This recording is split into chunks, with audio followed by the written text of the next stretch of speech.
줌에서 만나든지 좀 그렇게 해야 될 것 같아. 그냥 두면은 너희들이 또 미뤄지니까 미루고 나면 나중에 너무 비극이 일어나야 돼. 진짜로 선생님이 겁주는 게 아니고 정말 그래.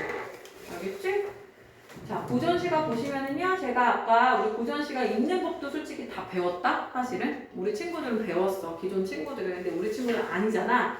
어떻게 하는지 간단하게만 설명을 해보면 선생님이 직접 읽어라 라고 얘기했어. 에? 선생님 무슨 말씀이세요? 라고 할 수 있는데 우리가 아직 중세국어는 안 배웠지만 재밌는 게 현대어하고 우리가 가사를 비교, 고전 시가를 비교해보면 뭐가 어려운 거냐면 처음 보는 표현들이 나와. 그치? 그리고 표기법이 다르죠. 이런 글자 우리 본 적이 없잖아. 이렇게 안 쓰잖아. 그치? 그러니까 되게 어렵게 느껴지는데 대신 고전 시가는 현대 시가하고 다르게요. 주제가 되게 정해져 있다고 했어. 기억나니? 기억나지? 주제가 되게 정해져 있고 표현상 특징들도 되게 전형적이야. 그래서 공부를 하면 할수록 점점 익숙하게 느껴지는 게 고전 시가고요. 또 하나는 고전 시가는 더 이상은 창작되지 않아. 너무 다행이지. 그래서 나왔던 게 또 나오고 비슷한 게 또 나오고 이렇단 말이에요. 그래서 공부를 하면 할수록 잘할 수 있다라고 말씀드렸어요. 자, 우리 오늘 처음 보는 친구들한테 너무 미안한데 그렇다고 우리가 시간이 많지가 않기 때문에 선생님이 그냥 척척 다 해줄 수는 없어. 그래서 이것도 역시 분석법도 선생님이 다 만들어놨고 강의가 그대로 있으니까요. 하나씩 따라올 수 있도록 도와드릴게요. 자, 우리가 기본적으로 이런 얘기는 같이 나눠봤으면 좋겠다고 했어. 문학이라는 건 뭐라고 그랬지? 예술이라고 했어. 그치? 예술이야. 자, 그럼 예술이라는 건 특징이 뭐라고 했냐면 작가가 자기가 임의대로 표현을 해버린 거야. 그래서 우리가 거꾸로 이게 지금 무슨 상황이지? 어떤 상황이지? 그리고 그거에 대한 반응. 주로 뭘로 나타난다고 했냐면 정서나 태도로 나타난다고 했어요. 그래서 처음 온 친구들한테 미안하다. 주는 이거 무슨 말인지 잘 모를 건데 주중에 나오는 선생님이 다시 한번 설명을 도와주겠습니다. 알겠죠? 정서나 태도를 통해서 주제를 드러내는 것이 주제를 형상화하는 것이 문학이다 라고 얘기했어요.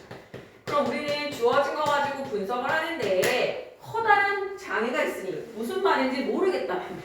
그지? 그래서 고전이라는 건 공부할 때 특히 고전에서는 일단은 해석이 돼야 되고요. 해석이 당연히 돼야 되고요. 해석이라는 단계가 하나 더 들어가 있다라고 이해하시면 돼요. 현대시랑 다르게 해석을 한번 해야 되고 또 하나는요. 이 각각의 고전 시가의 장르별 특징이 있어요. 장르별 형식상 특징이 있어요. 자, 오늘 배울 것은요. 가사라는 작품이에요. 가사. 기억해주세요. 가사. 전 시간까지는 시조를 했습니다. 시간 순서대로 하면 좋은데 우리가 시간이 부족했기 때문에 시간이 부족한 단계에서 하기 때문에 선생님이 앞부분 다 넣어놓긴 했지만 그거는 시험이 끝나고 비어있는 시간 동안에 차근차근 다시 문학사를 공부할 거고요. 실제 수능에서 정말 많이 다루는 단원 그리고 또 여러분들이 실제 내신을 볼 때 선생님들이 선지에다가 정말 많이 넣어놓는 게 바로 시조예요. 시조 공부해서 시조의 특징 했었어. 몇 음보였는지 기억나? 몇 음보? 음보가 뭐였지? 걸음부터 쓴다고 했어. 그치? 일정한 박자를 갖고 읽게 된다는 거예요. 얘 한번 읽어볼래요? 나를 읽어보세요. 홍진의 모친분네 인해생에 어떠하고 선생님이 가르쳐주지 않았는데 나래가 이렇게 읽었어요. 그죠? 나 안 가르쳐줬는데 몇 덩어리를 끊어 읽었어요? 우리가 이렇게 박자의 개념, 끊어읽기, 자연스럽게 읽어 끊어읽는 호흡을 우리가 음보라고 해요. 음보. 들어봤니? 몇 개의 덩어리를 끊어읽고 있지? 사음보. 누구랑 똑같지? 시조도 똑같아. 동짓달, 기나긴방울, 한어리를 버여내요. 이렇게 네 박자로 읽게 되더라는 거야. 자, 시조는 어떤 특징이 있냐면 이렇게 사음보인데요. 시조래. 가사는 시조랑 다르게 시조는 얘들 몇 줄로 돼 있니? 오, 그렇지. 맞아. 시조는 3장이라고 해서 초장, 중장, 종장 이렇게 세 줄로 돼 있었습니다. 자, 이거 보세요. 얘 몇 줄이에요? 우와, 끝도 없이 많지. 니네가 그래서 가사를 어려워하는 거예요. 자, 이래서 얘를 뭐라고 부르느냐? 가사는 어떤 특징이 있냐면 니네 한번 맞춰볼래? 사음보가 연속해서 와. 그게 무슨 체야? 사음보의 연속체다. 자, 시조는 사음보로 초장, 중장, 종장 세 줄로 되어 있어. 3장, 한 구로 돼 있어. 그래서 3장 6구 동짓달 기나긴 밤을 한허리를 보여내어 춤풍 니불 아래 서리서리 넣었다가 어른이 모실는 반이어든 구비구비 팔이라 이렇게 의미상으로 6개의 덩어리로 나눠지더라는 거야. 3장 6구. 근데 얘는 그렇지가 않아. 그냥 쭉 계속해서. 그래서 4항구의 연속체예요. 갑니다. 자, 선생님 똑같아. 현대시든 고전시가든 소설이든 간에 모든 문학이라는 건 작가가 임의대로 어떤 상황을 제시해주고 거기에 대한 반응을 보여주면서 내가 말하고 싶은 게 뭐게? 라고 맞춰보라는 거란 말이야. 너 우리가 맞춰야 돼. 알겠지? 짜증나게, 그지? 맞춰야 돼. 근데 고전시가는 어려울 것 같지만 우리에게 희망이 있다면 뭐라고? 주제가 제한적이고 표현상 특징도 제한적이고 되게 뻔해. 그죠? 그래서 우리가 한번 생각해보자. 이렇기 때문에 우리가 맞춰야 되는 문제들이 항상 나오는 게 기억날지 모르겠는데요. 고전 시간에 표현상 특징도 되게 그대로 한번 해보겠습니다. 제목이 뭐죠? 상충곡이에요. 상이라는 건 뭐냐면 감상하는 일입니다. 뭐를 감상해요? 뭐를 감상해요? 춘. 봄! 오, 나를 잘했어. 봄을 감상하는 노래 이런 뜻이에요. 끝났어. 무슨 내용이야? 봄을 감상하는 내용이야. 자, 그리고 선생님이 뭐라고 말했냐면 이렇게 작가가 임의대로 표현해낸 문학이라는 것은 사실 정확한 답을 찾기가 어렵고, 그죠? 처음 보는 작품일 경우에 여러분이 더 어렵기 때문에 문제에서 힌트가 주어지는 경우가 있는지를 확인하라고 했어요. 한번 넘어가 보세요. 문제에서 힌트가 주어지는 게 있는지 넘어가 보세요. 넘어가 볼까요? 문제에 힌트가 있나요? 힌트 있나요? 없나요? 어딨죠? 3번? 어? 어딨죠? 3번 가볼까요? 3번에 뭐라고 되어 있는데요? 자, 봐봐. 잘 봐. 1번 뭐 나왔니? 표현상 특징 문제 꼭 나오겠지, 선생님이. 왜? 문학이기 때문에. 멋있게 꾸며놨단 말이야. 그치? 그래서 1번 문제는 항상 표현상 특징 문제가 나와. 이게 바로 탄탄한 개념이야. 대상의 감정을 이입했다는 게 무슨 말인지 알아야 돼. 그치? 알아야 되겠지. 감정이입에 대한 얘기야. 시간적 배경을 시각적으로 들어줬다는 게 무슨 말인지 알아야 되고요. 비유가 무슨 말인지 알아야 될 거예요. 의성어가 뭔지 알아야 될 거고요. 서류적 표현이 무슨 말인지를 알아야 우리가 커뮤니케이션을 할 수 있는 거예요. 모르는 게 나오면 어떻게 된다고요? 공부해야 된다고요? 준우 기본 강의 듣고 왔니 혹시? 선생님 표현상 특징 올려놓은 거? 오, 그치. 그게 이거에 해당하는 거지. 꼭 나와. 1번에. 2번에 나올 수도 있지, 물론. 그런데 지금 1번에 나와. 오늘 1번에 나왔지, 이번에. 9번, 두 번째. 화자에 대한 이해. 선생님, 화자는 굉장히 중요한 뭐라고 했어? 출제 요소라고 했습니다. 왜? 작가가 자신의 대리인으로 내세운 거기 때문에 작가는 화자를 통해 이야기한단 말이야. 그러니까 화자 얘기를 들어보면 작가 이야기, 즉 주제를 알 수 있는 거예요. 그죠? 3번, 중요해. 나왔어. 뭐가 나왔어? 얘는요, 알려주고 있어요. 어떻게 해요? 공간을 도식화한대요. 수간목에 있다가요, 정자로 갔다가요, 시냇가로 갔다가요, 봉두에 오른대요. 그죠? 이거는 뭔가 이도 큰 힌트는 없네요. 큰 힌트는. 그죠? 보통 보기에만 나와 있는데. 자, 그리고 우리가 한번 같이 해볼 건데요. 1번부터 봄을 감상하는 노래니까 끝났어. 누가 지었어? 누가 지었어요? 정극인이 지었어요. 자, 선생님이 이름이 있어요. 남자 이름이에요. 그러면 누굴 거라고요? 지배층. 4대부. 양반이요. 그럼 선생님이 말씀드렸는데요. 얘네들은요, 상황은 정해져 있다고 했어요. 어떻게요? 자연에 있나요? 자연 속에 있나요? 아니요. 자연 밖에 있어요. 이 기억나지, 얘들아? 그럼 자연 밖에서는 이 사람은 무슨 얘기만 해요? 충, 표, 학문에 대한 얘기만 합니다. 왜? 나는 사대부니까. 이게 현대시와의 차이점이에요. 우리가 현대시를 보고서 작가를 보고서 무슨 얘기할 거라고 딱 규정을 줄 수 없죠. 근데 고전은 된단 말이에요. 자연 속에 있어요. 이 사람 자연 속에 있잖아요. 자연 속에 있을 때는 반응이 두 가지예요. 기분이 좋아요. 기분이 안 좋아요. 이거밖에 없다고 했어. 기분이 좋아요는 지가 원해서 간 거예요. 자연이 너무 좋아하고 자연 속에서 뭐 하는 거예요? 자연 속에 흥취, 통유, 예찬, 자연 막 예찬하고요. 자연 신앙 이런 내용이에요.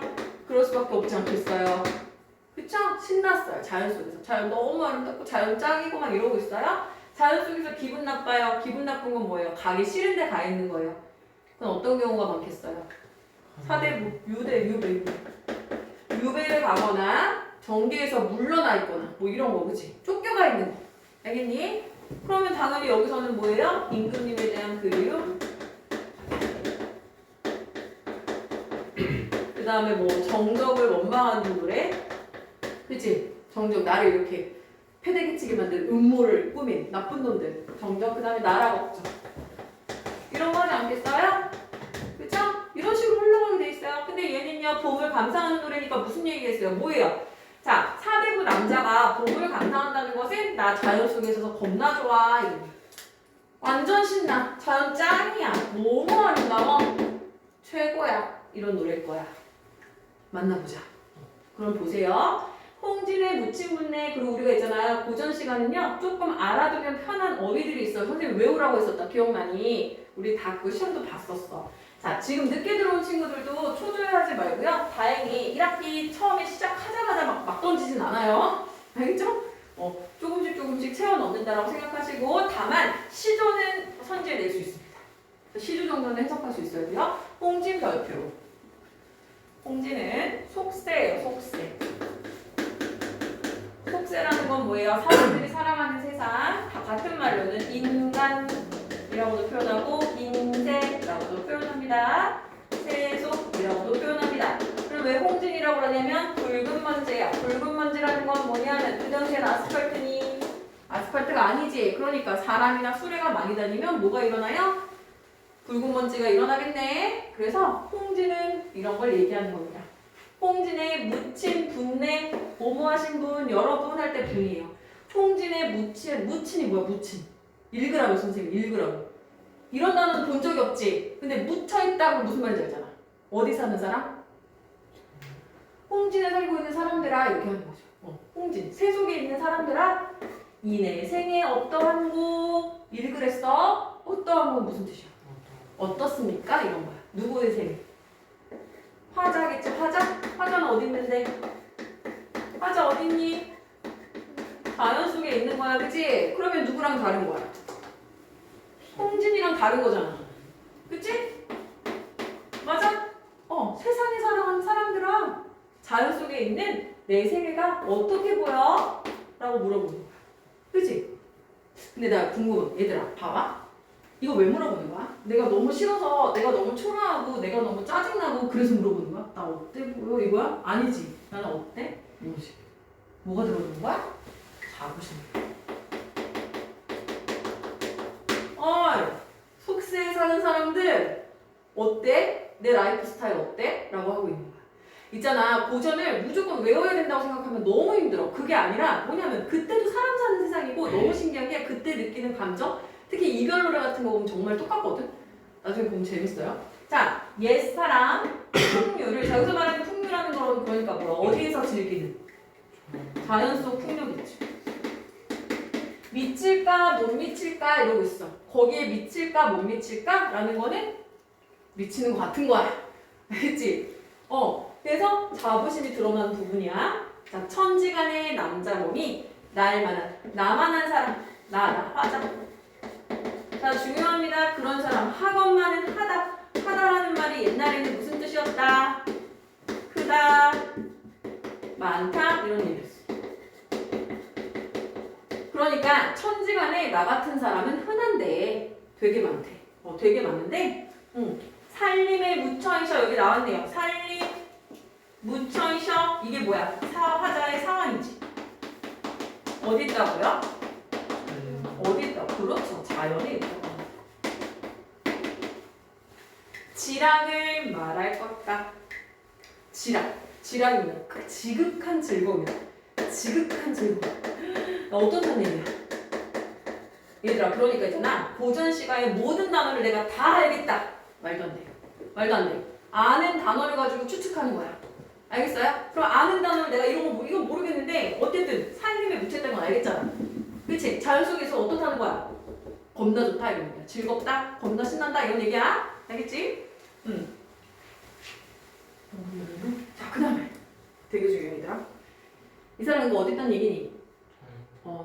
자연에 있는데 확실히 보여주고 있어. 어떻게? 구체적 상황. 선생님이 뭐라 그랬지? 문학이라는 건 자기가 주제의식을 구체적으로 형성하는 건데 거의 세트장을 만들어 놓는다 라고 말했어요. 잠깐만.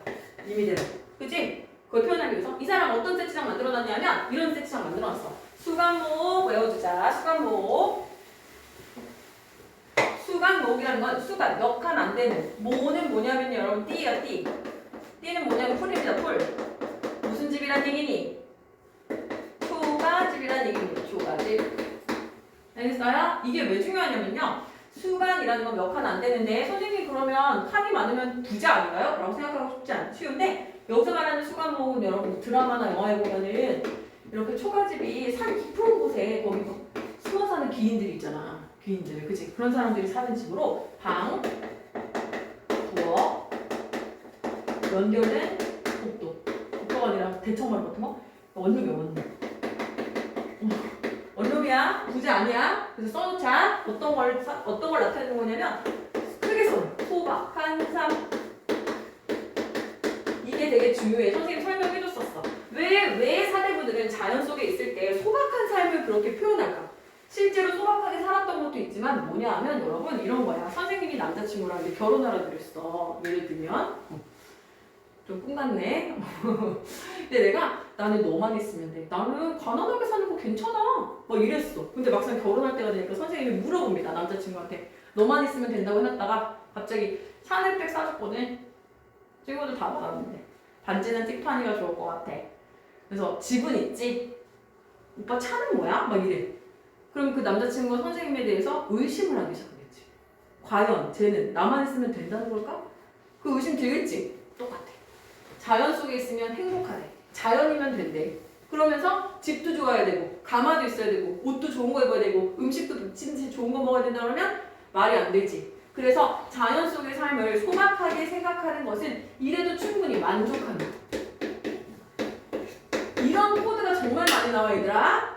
그치? 나는 자연만 있으면 충분해. 집이 안 좋으면 어때? 자연 속에 있는데. 음식 대충 먹으면 어때? 자연 속에 있는데. 그래서 음식 또 소박하게.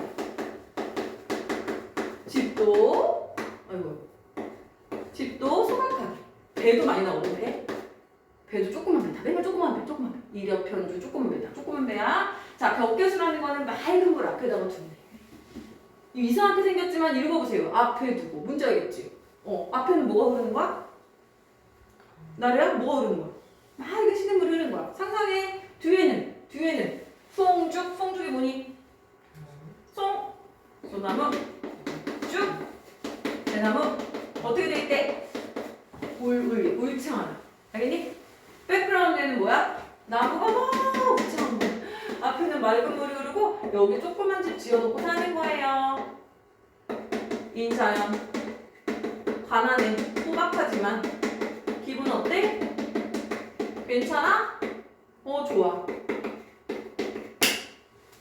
풍월주인 되어져라. 풍월주인이 뭡니까? 풍, 바람, 달, 내, 즉 자연의 주인이에요. 살아가는 삶이에요. 이 사람 기분 좋아 보여? 안 좋아 보여? 좋아 보여요. 이게 핵심입니다. 자, 이제 이 사람 자연 속에 있다는 거 확인됐나요? 이 사람 세트장 이렇게 만들어 놓은 거 아시겠어요? 앞에다가 이렇게 개울물 흘러가게 하고 여기 조그맣게 집 지어놓고 뒤에는 막 울창하는 거 알겠어요? 완전한 자연 안에 넣어놓은 거예요. 자, 그 다음에 이제 갑니다. 엊그제 겨울 지나서 뭐가 돌아왔어요? 새 봄이 왔네요. 제목하고 연결되네요. 봄이 왔습니다. 자, 봄이 나오면 봄에 따른 자연 소재들이 나오는데 고전 시간은 얘도 되게 뻔해. 알겠어요? 자, 외워두셔야 될 정도입니다. 봄이 오면요 뭐가 피나요? 도화 뭐예요? 외우세요. 복숭아꽃입니다. 노래 옛날에 고양이 봄이라는 노래가 있는데 복숭아꽃, 살구꽃, 아기 진달래 이 세 가지 맨날 나와요. 복숭아꽃, 살구꽃, 도화, 행화는 석양리에 피어있고, 자 피어있고잖아요. 이상하게 생겼지만 읽어보면 나온다니까요. 꽃이 피어있대요. 근데 꽃이 어디에 피어있대요? 석양에 피어있대요. 질문. 석양이라는 건요 해가 진력이에요. 해가 저물 때 고전시가에서 석양이라는 거는 어떤 소멸의 이미지, 몰락의 이미지 그렇게 쓰이긴 하거든요. 근데 여기서는 상황을 봤을 때 그런 이미지예요? 아니에요. 상황을 봤을 때 얘는 그냥 단순한 자연 아름다움 배경일 뿐이에요. 조심하세요. 자, 자, 녹양망초도 잘 나옵니다. 녹양. 푸른 거들. 언제야 지금? 언제야? 봄이잖아. 봄이잖아. 방초. 향기로운 풀. 언제야? 봄이잖아? 그치? 비는 굵게 내려, 가늘게 내려. 봄에. 준우야, 봄에 비가 가늘게 내리니 막 세게 내리니? 그렇지. 그래서 뭐야? 가느다란. 극세사 들어갔지, 극세사. 알겠니? 새우, 뭐예요? 가느다란 비. 가랑비. 이해됐어요? 자, 푸르도다. 푸르대. 얘들아, 이거 뭐야? 경치지, 경치. 경치. 봄의 경치. 이 나를 이해되니? 봄의 경치. 아주 전형적이야. 딴 데 또 나온다니까 내가 다 장담할 수 있어.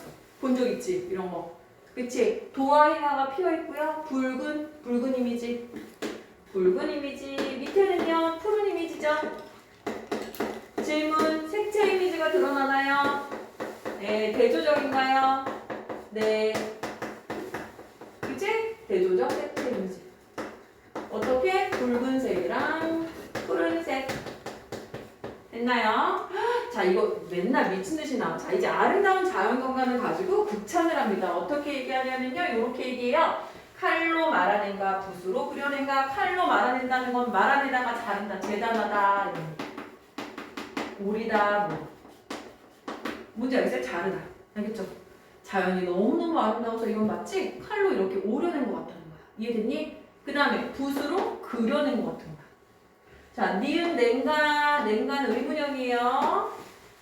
자, 조화신궁은 조물주. 조물주 알죠?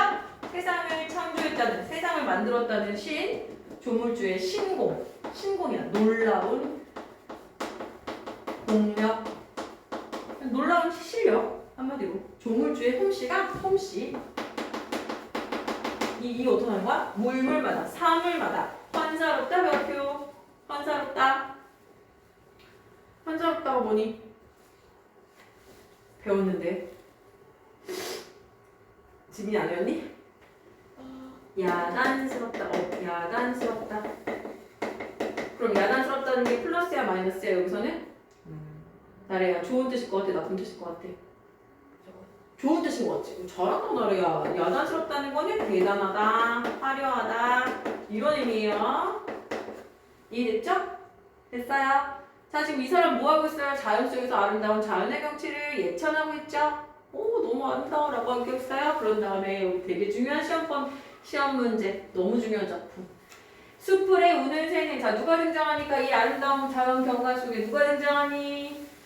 새가 등장하는데, 자, 새가 숲풀에 우는 새래요. 운대요. 춘기를 못 내겨. 춘기가 뭐예요? 봄의 기운이에요. 못 내겨. 이겨내지 못했다는 거야. 못 이겨 이런 얘기예요. 이기지 못해. 못 이겨서 소리마다 교태를 부린대. 이건 아야 마야. 애교. 아, 신난다 그러는 거야. 알겠어? 질문. 새가 정말? 이 새가 이 춘기를 못 내게 온 건 사실 누구야? 봄이 와서 신난 건 누구니? 맞아. 그치? 실제 봄이 와서 신난 건 물론 새도 뭐 그럴 수 있겠지만 자기 마음대로 봄이 와서 신난 화자야. 화자를 누가 그런 것처럼 표시하고 있어? 새가 그런 것처럼 표시하고 있어. 이렇게 인간의 감정을, 화자의 감정을 마치 자연물의 감정인 것처럼 표현하는 거 우리 뭐라고 하지? 감정을 옮겨서 넣는 거. 그치? 누구의 감정을? 화자의 감정인데, 그치? 마치 누구의 감정인 것처럼 새가 울고 있는 것처럼 넣었으니까 뭐가 일어난 거니? 감정이입이 일어난 거야. 별표 1000개야. 이거 진짜 시험 문제 잘 나온다. 이 개념을 이해해야 돼. 그냥 새가 감정이입이라는 걸 외워놓기만 하면 이 문제밖에 못 풀잖아. 그치? 근데 우리가 다른 작품에서도 감정이입을 만나기 때문에 감정이입의 개념을 하는 게 중요하다. 뭐다? 실제로는 화자의 감정인데. 그치? 실제로는 사람의 감정인데. 맞나요? 그걸 어떻게 옮겨서 넣는 거예요. 옮겨 넣는 거. 이입. 됐나요? 이럴 때 우리 이런 대상을 뭐라고 부르더라? 맞는 점. 이건 중학교 때 배우는 거예요. 3번. 이때 대상. 객관적 상관물은 무슨 말이냐면 객관이라는 건 나랑 원래 상관없이 존재하는 애야. 맞니? 내가 이거를 표현하려고 새를 기르는 게 아니잖아. 아, 봄이 온 기쁨을 어떻게 표현하지? 아, 새를 표현하겠다. 그러면서 새를 기르는 거야? 아니지. 그냥 걔는 혼자 거기서 지저귀 부는 새야. 객관적으로 존재한대요. 근데 내 감정을 표현하기 위해서 걔를 갖다 쓰는 거야. 나랑 상관 있는 애를 만든다고. 그래서 객관적 상관물에 감정을 넣는 거예요. 이해되세요? 좋아요. 무라일 채연이 별표. 이 사람이 느끼는 감정은 실체. 그게 뭐야? 무라일체가 뭐니? 무라일체가 뭐니? 물, 사물, 자연과. 이거 알아야 된다 얘들아. 아는 뭐니? 화자, 나, 아자잖아, 그치? 화자가. 일체, 한 몸이야. 그치? 자연과 합이란다. 자연 친화. 주제야, 주제. 자연 친화. 그냥 막 그 자연 속에 있으니까 자연이 나갖고 내가 자연 갖고 막 이런 거야. 이해되세요? 흥이야, 달을 쏘냐? 다르다, 안 다르다? 다르지 않다. 근데 사실 다르지 않다는 말을 하고 싶은데 얘를 직역해보면 다르겠는가? 라고 이렇게 의문형으로 표현하고 있어요, 얘들아. 사실 하고 싶은 말은 뭐야? 다르지 않다야. 맞아? 답정모. 이런 거 무슨 법이라고 하니? 오, 잘했어. 서리적 표현. 서리법. 고전 시간에서 엄청 많이 나오는데 서리법. 서리법이 뭐라고? 답은 정해져 있어. 의문 형태를 하고 있지만 사실은 궁금해서 물어보는 게 아니야. 그럼 왜 하려는 거야? 강조. 이거 많이 쓰는 사람 누구야? 엄마. 선생님. 지각하면 돼? 지각하면 되겠어? 이거 질문하는 거야? 선생님 담임을 오래 했잖아. 그러면 다음날 내일 학교 가서 애들한테 물어봐야지 지각해도 되는지? 라고 물어보는 거야? 아니지. 너 스스로 깨우치라고 생각하라고 지금 던져주는 거잖아. 이렇게 궁금해서 물어보는 게 아니고 답은 다 정해져 있는데 의문의 형태를 끼는 거 우리가 설의법이라고 얘기하는 거야. 의문의 형식으로 말한다는 얘기예요. 이해됐어요? 흥이 다르대? 같대. 나래 정신 차려. 정신 차려. 그래도 오늘은 덜 줬다 너 오늘. 영상이 잘 되는 거예요? 너 저번 시간보다 덜 줬는데? 발전해 가는 거야, 그치? 나래도 안 하던 거 하려니까 힘들겠지, 그치? 괜찮아. 근데 빨리 지금 적응하자. 12에 걸어보고 10이라는 거 자주 나오는데요. 살인문이에요, 살인문. 초가집 앞에 이렇게 만들어 놓은 살인문 있죠?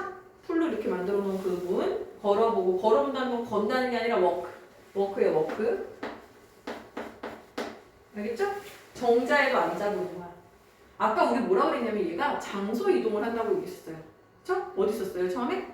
수간목에 있었죠? 그 다음에 어디 간다고 써있어요? 빨리 찾아보세요. 문제 보세요.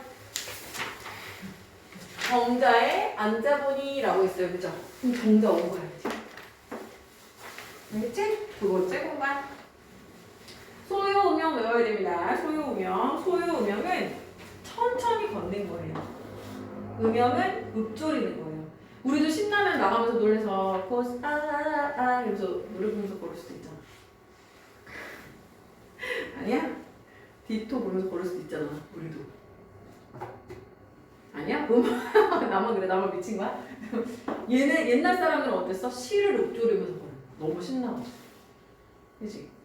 나만 신났나요? 무슨 뜻인지 알겠지? 왜? 자연 속에 있으니까 너무 흥이 올라오는 거야. 그래서 우리가 디토를 부르듯이, 알겠지? 부른 거야. 알겠어요? 화야, 산일이 적적하되 산 가운데 있는 자연 속에 있는 그것이 얼마나 한가롭겠어. 그러니까 한가로움을 말하는 거야. 적적하다. 한중, 진미, 한가로운 가운데. 한가로운 한자야 이거. 한가로운 가운데 참맛. 아, 너무 좋은 거야. 너희들이 가끔 자연 속으로 놀러 가는 이유랑 같은 거죠. 이렇게 시간에 쫓기면서 살다가 이렇게 시끌시끌한 속세에 있다가 자연 깊숙이 들어가서 혼자 가만히 있다고 생각해봐. 상상하세요. 문학은 상상해야 됩니다. 공감해야 되기 때문에 화자가 됐다고 생각해보세요. 알 사람이 없이 알이 사람이에요. 사람이에요. 사람. 없이 호재로다, 혼자로다. 자, 여러분 주의하셔야 됩니다. 외롭게 느껴지십니까? 아니야, 조심해야 돼. 혼자 있다고 해서 외롭다는 게 아니야. 얘는 여유로움이 좋은 거야. 이해 잘해야 돼요. 자, 그 다음에 넘어갑니다. 2번 니웃들아 뭘까? 니웃들아 되게 해기망측하게 써있지만 니웃들아 읽으세요. 그럼 무슨 뜻이야? 이웃. 근처에 사는 사람들아 라면서 뭐라고 말하고 있니? 어디 가지? Let's 뭐뭐 하지? 가자. 얼마나 재밌어. 가자시라. 공부하자시라. 알겠지? 산수 구경하지. 답청을 오늘하고 욕기랑 내일 하세요. 자, 이런 거 설명 다 주어집니다. 답청은 뭐예요? 밭을 밟는 거예요. 잘 나라고. 그치? 그 다음에 욕기라는 건 뭐냐? 물놀이에요. 물놀이. 목하는 거. 자, 조심하셔야 돼요. 이거 일하는 겁니까? 아니에요. 자연을 만끽하는 거예요. 여러분. 맨발로 막 땅을 밟아보고요. 물속에서 막 노는 거예요.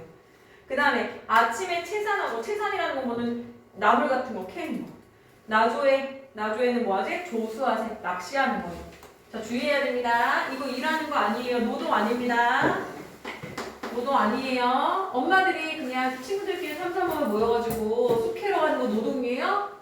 여러분 학원비 벌려고 가가지고 쑥 캐는 거 아니잖아요. 자연을 즐기는 거예요.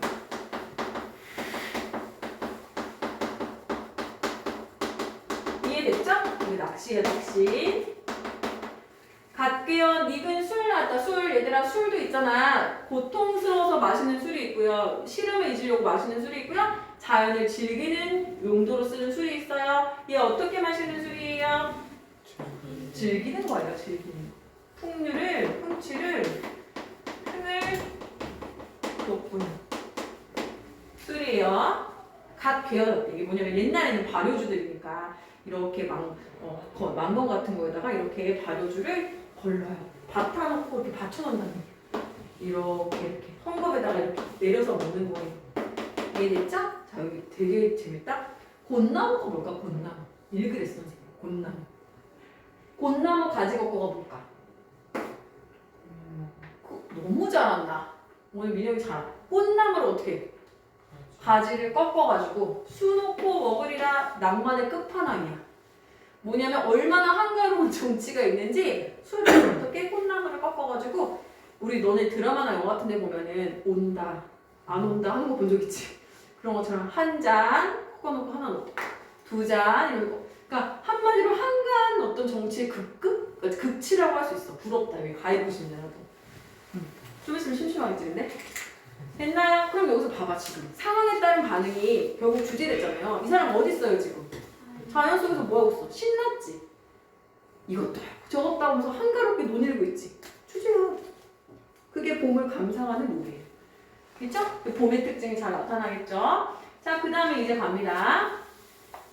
와, 이거. 야, 끝내주는 표현이 나오고 있어. 읽어볼게요. 화풍이에요. 얘들아, 봄바람이야. 봄바람 맞아봤지? 우리나라는 요즘에 지금 미세먼지가 너무 많아서 안 좋은데 미세먼지가 없는 화창한 날에 봄바람 어때? 미쳤지? 너무 좋지? 화풍, 부드러운 바람이 건득 불어 살짝 불러오는 거야. 와, 상상하세요? 세트장 만들어놨어 지금 이 사람. 봄을 여러분한테 같이 감상하려고 세트장 만들어놨다고. 앞에 뭐가 흐르고 있었어요 여기? 덮개수가 흐르고 있었잖아. 그 넘어서 바람이 강가 타러 오는 바람 알죠? 상쾌한 바람 알죠? 부드럽고 상쾌한 바람. 뭐야? 건득 불어. 녹수를 건너는 푸른 물을 싹 건너는 거야. 미치겠지? 아, 들이마시고 싶다. 그지? 이런 미세먼지 말고. 청향은 잔해지고. 와, 청향. 맑은 향기는 바람 때문에 그렇단 얘기야. 잔해지고. 낙콩. 이거 또 나온다 이거. 푸른색, 붉은색. 색채 이미지 되게. 그 다음에 아까 뭐 있었어? 복숭아꽃, 살구꽃, 봄꽃 막 피어있어 있지. 꽃이 떨어진다. 낙콩 떨어지는 꽃잎은 옷에 진대. 야, 옷에 쓰인대. 끝내주지. 옷에 떨어진 거 이렇게 표현하는 거예요. 준중이라는 건 술독이가 비었거든. 날다러 아래. 날다러는 나에게 말하래. 어떻게? 소동 아이를 시켜가지고 아이는 아이예요. 아이에게 주가에 술을 물어. 술 주문한다고요. 오더. 알겠어? 오더. 오더하는 거야. 어른은 뭘까? 어른과 아이. 어른. 성인. 알겠어? 이거 아이. 키즈. 알겠지? 이거 애들이 그래갖고 이거 보고 애들이 아동학대라고 그러는데 옛날에는 아이 어린 노비를 데리고 다녔지. 그 시대를 생각해야지, 그치? 애들이 선생님 이거 아동학대 아니에요? 그런데 아니야. 근데 좀 이상하긴 해. 어른은 막대를 잡고 아이는 술을 먹는 거야. 이거 왜 그러냐면 얘가 이제 노비라고 그렇죠. 그쵸? 미음 원복. 미음도 마찬가지입니다. 얘도 노래를 읊조리면서 시를 읊조리면서 완복 천천히 먹는 거. 아까 뭐랑 같지? 같은 말 빨리 찾아봐. 이거 쉬운 문제. 이거는 내신에 나오면 무조건 시험. 소요명 너무 잘했어. 소요명 같은 뜻이야. 알겠죠? 명사 조음. 자, 이제 어디 왔니? 시내과 왔다. 시내과. 자, 다음 장소로 이동했어요. 우리 시내과 있었죠? 아까 시내과. 시내과 와서는 뭐 하냐면 호자 앉아. 이것도 혼자 앉아라는 얘기입니다. 외로운 거 아니에요. 조심하세요. 명사. 맑은 물을 좋은 물 밑줄 칠게요. 옛날에 좋다라는 거는 뭐였다고 했지? 깨끗하다, 맑다 이런 거야. 그러면 오늘날에 좋다라는 건 옛날에 어떻게 썼다고? 좋다라고 썼다. 알겠어? 너 좋은 친구, 나 너 좋아해. 나 너 좋아해라고 하면 안 되는 거야. 서당에서 만난 친구 같아. 나 너 좋아해 이러면 안 되는 거야. 나 너 좋아 이래야 돼. 우린 좋은 친구야 이래야 되는 거야. 알겠지? 이거는 깨끗하다는 얘기야. 맑은 물에 잔을 씌워서 부어들고. 이거 너무 중요해 얘들아. 청류. 아까 맑은 물이 흘러내려오고 있었지. 청류를 굽어보니 별표. 뭐라? 스타원하니. 옛날에는 이거 어떻게 읽어야 되면 뒤에 있는 걸로 된 소리를 읽으면 됩니다. 떠온대. 뭐가 떠온대? 뭐가 도화. 별표. 도화가 아까 무슨 꽃이었어? 얘들아 기억해놔야 돼. 그렇지. 너무 잘해. 도화는 복숭아꽃이야. 그럼 얘들아 니네 이거 혹시 들어봤니? 무릉도원 들어봤니? 이거 어디서 나오는 거니? 도교에서 나오는 거야. 도교에서 신선사상 들어봤니? 얘들아 진짜 많이 나오는 거 이건 꼭 기억해야 됩니다. 신선. 사람과 신의 경계쯤 있는. 알겠어? 신비로운 존재들이죠. 그 사람들이 모여 지내는 유토피아 같은 곳을 우리가 무릉도원이라고 하는데 이 도가 복숭아예요. 그럼 무슨 뜻이냐면 이러한 신선들이 머무는 곳을 무릉도원이라고 하고 이 신선을 상징하는 신선이나 선녀를 상징하는 과일이 뭐냐? 복숭아야. 봐봐. 그러면 진짜 여기에 무릉이 있겠어? 그건 아니지. 근데 이 사람이 너무 자연이 아름답고 봐봐. 술도 한 잔 취했지. 봤더니 복숭아꽃이 이렇게 떠내려오고 있어. 뭘 연상한 거야? 무릉도원을 연상한 거야. 이건 모든 자연이 아름답다라고 느껴서 생겨나는 연상법인데 여러분이 잊지 말아야 되는 거는 이 사대부들이라는 사람들은요. 뭘 공부한 사람들이죠? 무슨 학문을 공부했죠? 옛날에 얘네가 배웠던 성리학이니 이런 거 주자학이니 다 어디서 온 거야? 어디서 왔겠니? 얘들아 우리나라 이렇게 있고 어디서 왔겠어? 중국에서. 그래서 고전에는요 이상하게 중국 모르겠는 거 중국 고상 중국의 인명 사람 이름 중국의 지명 이런 게 엄청 많이 나와. 당연한 거 아니야? 그 당시 사람들은 다 중국 학문을 공부했어? 공부 많이 한 사람들이야? 그런 사람들이 글을 썼어? 연상되는 거 다 뭐겠어? 중국의 고사, 중국의 인명, 중국의 지명이겠지. 그래서 유독 많은 거예요. 그래서 이런 게 나오면 쫄지 말고 중국의 고사가 이 내용하고 관련 있는 내용인가 보다 이렇게 생각하면 돼. 여기서도 마찬가지야. 도화를 가지고 온 이유는 나는 뭘 연상한 거야? 그렇지. 무릉을 연상한 거야. 자, 신선에 알겠지? 이렇게 생각하게 된 이유는 뭐야? 그만큼 자연의 경치가 아름답다는 얘기를 하고 싶은 거야. 이 얘기를 하고 싶은 거야, 그치? 저 매라는 건 뭐야? 저 산, 저 언덕 그런 거야? 거긴가? 라고 얘기하는 거야. 자, 지금 기분이 막 올라왔어. 발끝에서부터 올라왔어, 지금. 나 신선이야, 지금 거의. 알겠어? 그래서 어떻게 하냐면, 소간, 소나무 사이.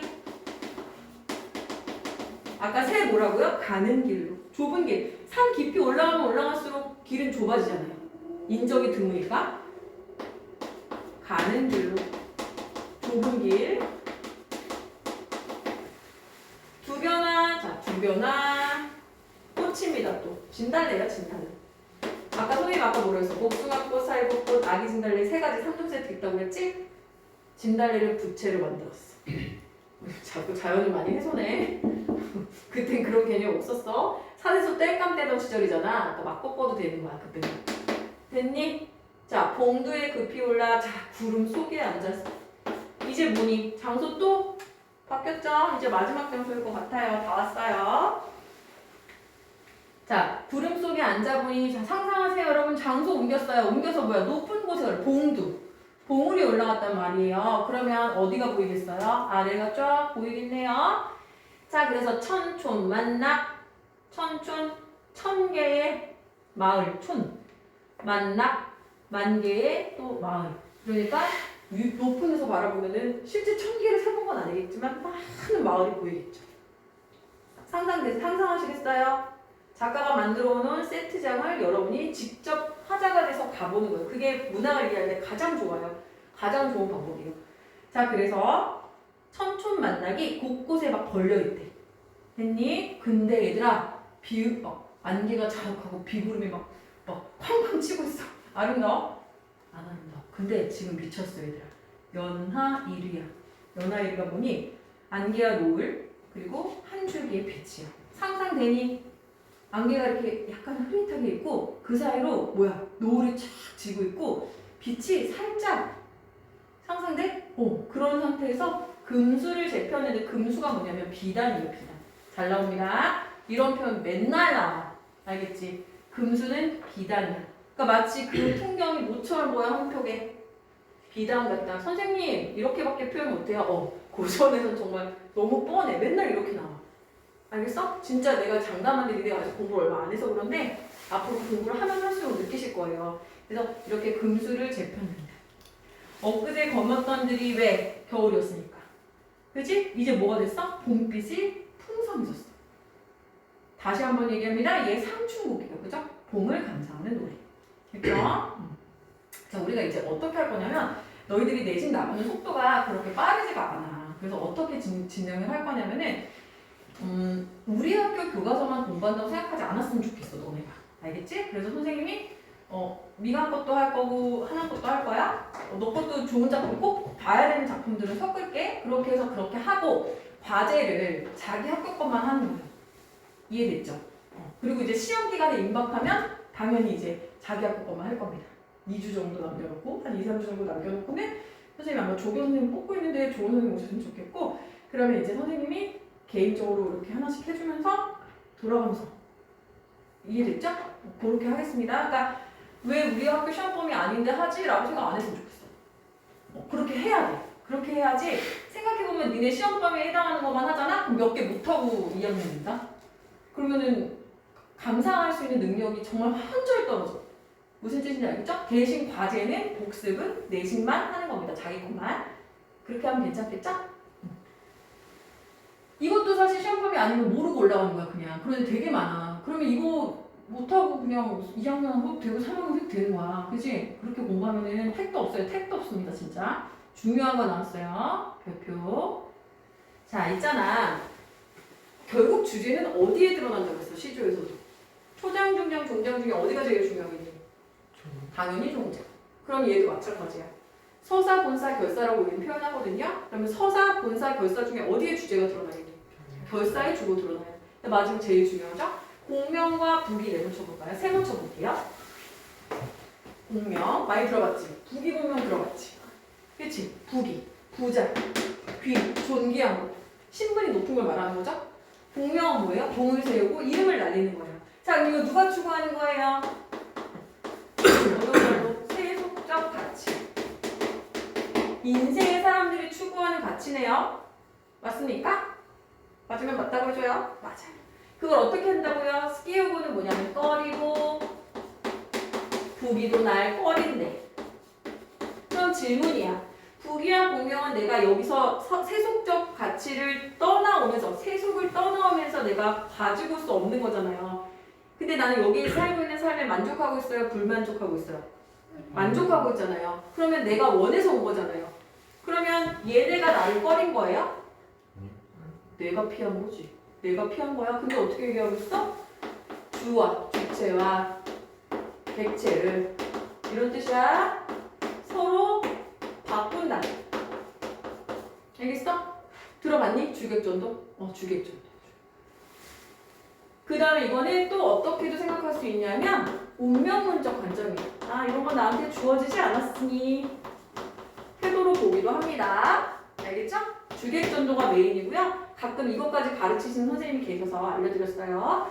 자, 청풍명월, 맑은 바람, 밝은 달, 풍월, 풍월 주인, 자연을 가리키는 말입니다. 자연 외에 어떤 것이 있사옵고 있다 없다? 없다. 무슨 법? 표현해보면 있겠는가 이런 의미인데 없다. 내가 하고 싶은 말은 없다 아니야? 난 자연이면 된다? 이거잖아. 그치? 그러니까 우리가 이걸 뭐라고 말할 수 있냐면 서리적 표현이라고 할 수 있는 거죠. 자, 선생님도 되게 중요한 얘기 했었어. 아까 뭐가 있었냐면요. 자연 속에서 소박한 삶에 충분히 만족하는 삶을 통해서 자연이 최고라는 가치를 드러낸다고 했었어요. 그거와 비슷한 표현이에요. 단표누와. 단표는 단사표음의 줄임말이라 자주 나옵니다. 친해지셔야 돼요. 단사는 뭐냐면 밥인데요. 대나무에 있는 거의 맨밥에 가까워요. 대나무 죽통밥. 밥 한 그릇 이렇게 이해하시면 돼요. 표음은 여러분 표주박 알아요? 표주박? 표주박에 있는 물. 이렇게 생긴 밥, 조롱밥을 반 잘라갖고 쓰는 바가지같이 생긴 거 있죠? 엄청 약수터감에 있는 거. 거기에 있는 물 한 모금 이런 얘기야. 알겠어? 그럼 뭐야? 소박한 음식 맞니? 소박한 음식. 그리고 누하는 뭐냐면 누추하다 들어봤죠? 맞아요? 누추한 거리예요. 누추한 집이에요. 그쵸? 그 소박한 집. 그럼 나 어떻게 살고 있어요? 자연 속에서 소박하게 살고 있어요. 소박하게 살아가면서 흩트네요. 해음은 헤아리다에서 온 거예요. 딴 생각. 흐트러진 생각이라는 얘기니까 딴 생각을 한대 안 한대? 안 한대. 그럼 이거는 뭐겠어? 세속적 가치를 떠올려 안 떠올려? 나 안 떠올려. 나 그냥 여기서 만족하면서 살아. 이런 얘기야. 아무타 100년 행락이 100년을 살아가는 즐거움. 인생을 100년으로 보는 거죠. 이만한들 어찌하리? 이만한들 어떻게 했는가? 이런 얘기야. 좋다는 거 안 좋겠다는 거야. 좋다. 나 자연 속에서 이렇게 살아가는 거 너무 좋아. 만족해. 이런 얘기. 했을까요? 잘했어요. 그러면 상황에 따른 반응 정리해보죠. 자, 나왔어요. 자, 아까 제가 뭐라고 했냐면 가사 장르라고 얘기했습니다. 가사는 특징이 뭐라고 얘기했냐면 사음보 연속체라고 기억해요. 자, 3, 4조, 4, 4조는 뭐냐면 여러분 글자수입니다. 글자수. 글자수를 통일해서 글자수로 음률을 만들어요. 우리가 이거 어려운 말로 음수율이라고 해요. 글자수, 글자수 통일. 그 다음에 음보율. 이걸로 지킵니다. 자, 그러면 음보, 음수율 이렇게 3, 4조, 4, 4조, 4음보의 연속체 그랬어요. 그러면 얘 한번 다시 살짝 가서 볼까요? 보이세요? 명사, 조음물에 아무 데나 제가 짚어봤어요. 명사, 조음물에 네 글자죠. 잔시어 세 글자예요. 부어들고 네 글자네요. 선생님! 두 글자도 있는데요. 플러스 마이너스 이 정도는 봐주는 거야. 1, 2 정도는 봐주는 거야. 알겠지? 그렇게 살자 얘들아. 넉넉하게. 그치? 자, 주제 뭡니까? 봄의 경치를 즐기는 상황에서. 뭐야? 안빈닥도가 뭐였어? 가난하지만. 그치? 어떻게 하는 거야? 도를 즐기는 삶. 그렇게 살고 있지? 자, 됐어요. 그래서 이제 여기 문제도 있어요. 채점 해보셨어요? 뒤에 채점 해보세요. 답 다 있습니다. 모르는 거는 이제 다음 시간에 질문하시면 되고. 자, 아까 제가 설명을 드렸듯이 이제 다음 주부터는 자습서를 갖고 오면 되는데 자기네 학교 거 자습서 가지고 오시면 되는데 선생님이 자습서 말고 이제 교사용 지도서를 복사해서 줄 거예요. 없는 친구들. 남의 학교 거 살 필요는 없잖아. 자기 학교 거를 갖고 오라고 하는 이유는 학원에서 수업을 듣고 복습을 꼭 하셔야 되고요. 알겠죠? 내신용은 다 복습하셔야 돼요. 자기 거는. 알겠죠? 그리고 평가 문제집까지 풀어오는 겁니다. 그러면 선생님 그럼 나중에 문제 어떻게 푸나요? 걱정 마세요. 4월이 되면은 선생님이 엄청나게 분명하게 문제를 줄 거예요. 근데 선생님은 이렇게 생각해. 국어라는 거는 문제만 되게 많이 풀면 안 돼. 본문을 내가 지금 선생님 어떤 식으로 설명하는지 알겠지? 너희들이 이해할 수 있게 설명하려고 최선의 노력을 다하거든? 너희들도 이러한 프로세스를 거쳐가지고 이해를 해야 돼. 필기된 거를 막 외우는 게 아니라 전체적인 흐름을 이해하면서 설명할 수 있을 수준이 되면 되는 거야. 알겠지? 그럼 그렇게 해야 돼. 그래야 재밌어요. 이렇게 해야 재밌지. 이거 한 줄은 선생님 내가 구멍 막 뚫어놓고 막 다 외우라고 그러면 재밌겠어? 우리는 어떻게 할 거냐면 외우기는 해. 근데 외운다는 게 흐름을 이해하고 여러 번 봐서 익숙해지는 거여야지 그냥 갑자기 구멍을 뚫어놓고 막 외우라는 식으로는 안 합니다. 우리 어머니는 그렇게 가르치진 않아요. 전 그걸 원하지 않기 때문에 그거는 제대로 된 공부가 아니에요. 억지로 뭐 등급을 조금 올릴 수는 있을지 모르겠지만 그렇게 하는 거는 한계가 있습니다. 됐죠? 이제 숙제를 제가 내드릴 건데요. 일단은 제 생각에는 여러분들이 아마 지금 거의 안 풀려 있을 거예요. 이거 말고 또 현대문학이 또 있어요. 근데 일단은 이번 주는 저는 여러분이 문법을 정복하고 왔으면 좋겠습니다. 문법이 지금 너무 안 돼 있으니까 다들 공부도 하시고 알겠죠? 그리고서 문제가 좀 더 필요하다고 생각하시면 문제가 좀 없죠. 그러면 문제 말고 개념을 완벽하게 이해를 해서 하시면 될 것 같고요. 그 다음에 문학 같은 경우는 거기 지금 시조 부분 있죠. 시조 부분. 우리 새로운 친구들은 시조 부분을 풀어오시고 시조 부분 있어요. 1번부터 7번까지 다 안 풀렸지 지금? 지금 다 풀렸니?